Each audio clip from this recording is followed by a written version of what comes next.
Sometimes I can't even tell the difference between the dream and reality. But I was up in the woods, by that old mining town, and I walked into the chapel, and there stood a man. The man told me to find rest, ye old faithful, but there was something about this man. He was something awful. And as I went in there and walked closer, I noticed something about him. His skin pale, his teeth sharp. He had a movement about him, glide. I sat down and was compelled to listen to him. He did something to me. I was like a charmed person. Anyways, I sat there helpless as he suckled on my neck, drained me. That sounds terrible. Then I woke up, and even a scarier being showed up. It was a man, long brown hair, stupid blue robe. Never wanted to punch a man like this before. I wanted to shoot him dead. This man called himself Gale. Ugh. Sounds disgusting. Saying his name feels like I've just been stuck in the outhouse for days. I heard one time about a man, but instead of most of his face, there was just a big old eyeball. He was hunched over, skittery kind of fella. Then he would like talk, but his mouth wasn't moving. It was just like, but then he would hear like mean things. You're just describing Kyle. I don't think you had a dream. I think you just met Kyle from in town. He got one eyeball? Yeah. Just a big one? Just looks just like that. Oh. Does he like make insults about your mother? Yeah. He knew lots of stuff about my mother. Yeah, that's weird. That's just Kyle. That's just Kyle? I think you were drunk. Possibly. So, yeah, that cow sounds like a real winner too. But there's this other dream I had this one time.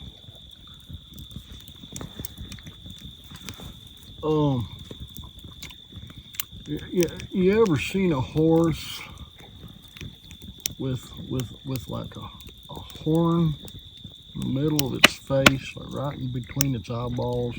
It just kind of does this kind of thing. A unicorn? A rhino? Well, maybe that's what they call them. Yeah. So Rhinoceros? Rhinos aren't real. Idiot. Cousin said he saw a rhinoceros at the zoo. Where at? Well, but in the city. So in this dream, one of these rhinocorns,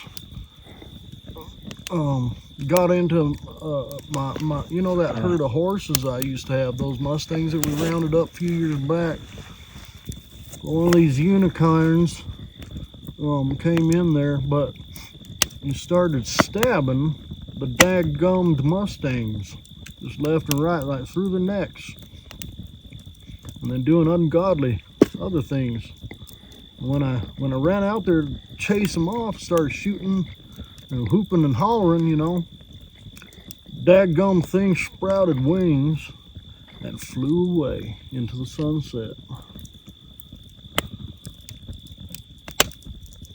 Huh. Yeah, that was that dream that time. It was weird. Another particular dream. One that will terrify. It'll keep you guys up at night. I got the cold sweats thinking about it. Also, sorry about those Mustangs. I heard they all got shot in the face.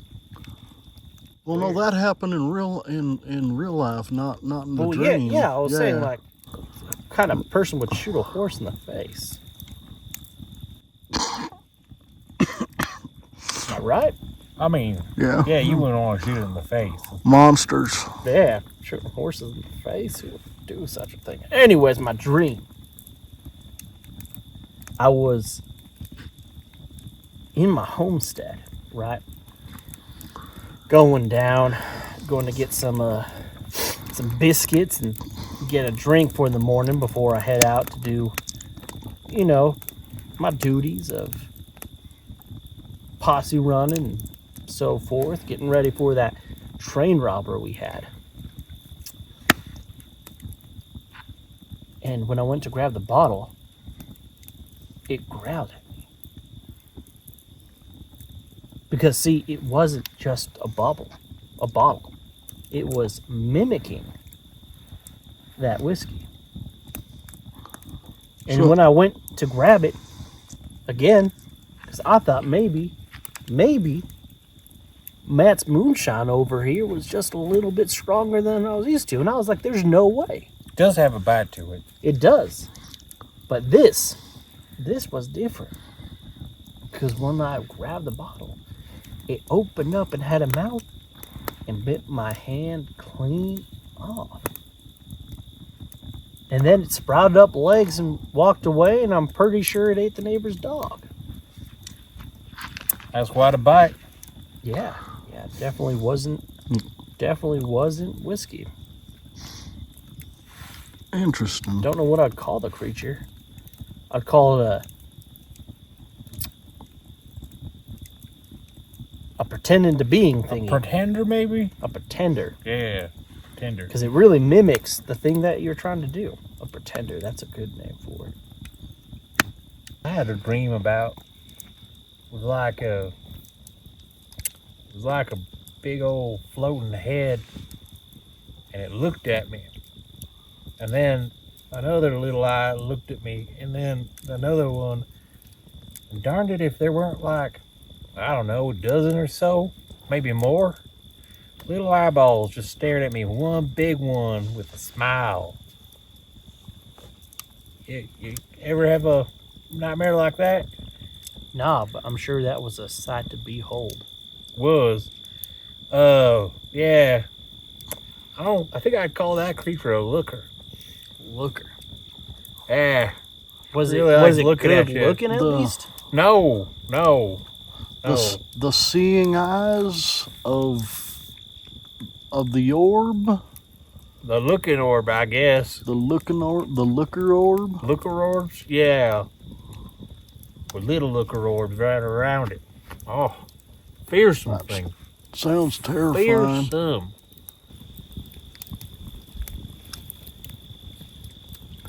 Yeah, that kind of, the eye stalk things you're talking about reminds me of this other dream I had. This creature, it was, I mean, all these other dreams are kind of terrifying and scary and weird. This was by far the weirdest dream I ever had. There's this guy. Kyle was in this one too. Not one-eyed Kyle. The other, Kyle, the one Kyle. the Kyle that Matt killed. No, Hillbilly Kyle. He's still alive. He didn't quite die. He pushed him off a cliff. I know. It was a little cliff. The guy's resilient. But anyway, he was in this like they were in this room. It was all fancy like maybe some big hotel from back east, maybe New York City or something. No, there was this guy in robes and facing the far wall. And it was like I was in the room, but I wasn't. And the guy was bald, pasty looking. He turned around and oh my God, it was scary.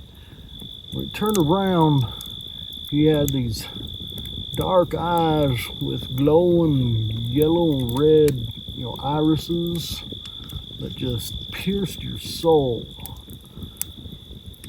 And instead of a mouth, it had like octopus, squid, tentacle danglies. Octopus face. He had an octopus face. Oh, I dated Like it was a octopus man. But that's not even the weird part. That was terrifying just seeing him. And he was talking to Kyle, like with telemetry or telepathy. No, you got it right. Telemetry. Telemetry? Yeah. Using his mind to say things to him. Telepathic, I think. Then Kyle was like, "Yes, sir." And they embraced. You mean they embraced? They embraced. I had a dream, but it was a sad one, but very, very wholesome.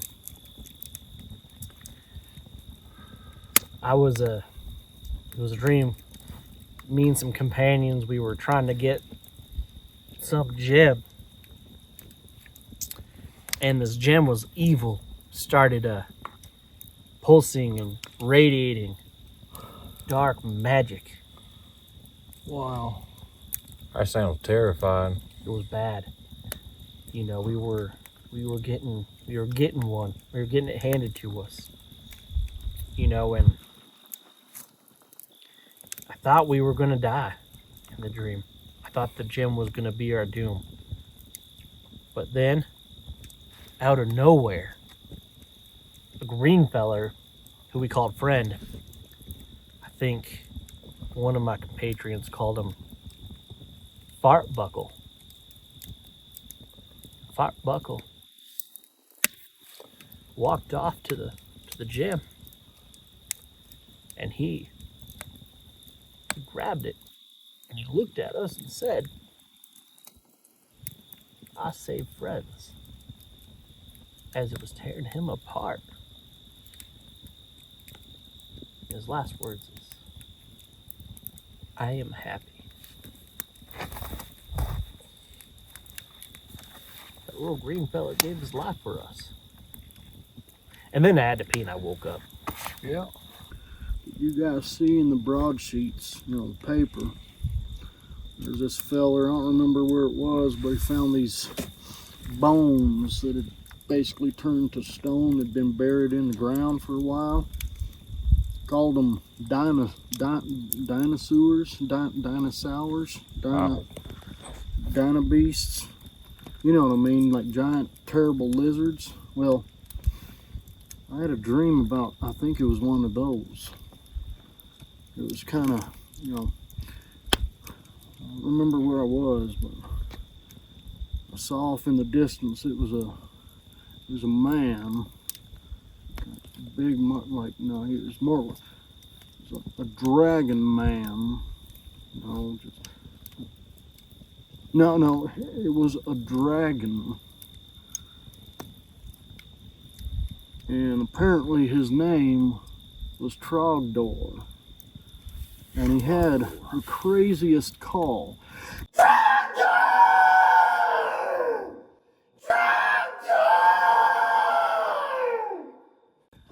Oh, what the hell was that? Yeah. I'm thinking we can go. We can go. Yeah, I think we can go. He's at it again. Come out, creature. Put out the peyote. I know you're there. I can hear you. Someone get the apothecary. He's had too much hear again. that call? No, Stephanie. You're high. No. That call. I think I heard that. It's getting closer. Yeah, something is out there. Oh, gee, good God. Yeah, well, It's throwing big old flipping rocks at us. Nope, I think we can go. Oh, you son of a butt. Oh, good God.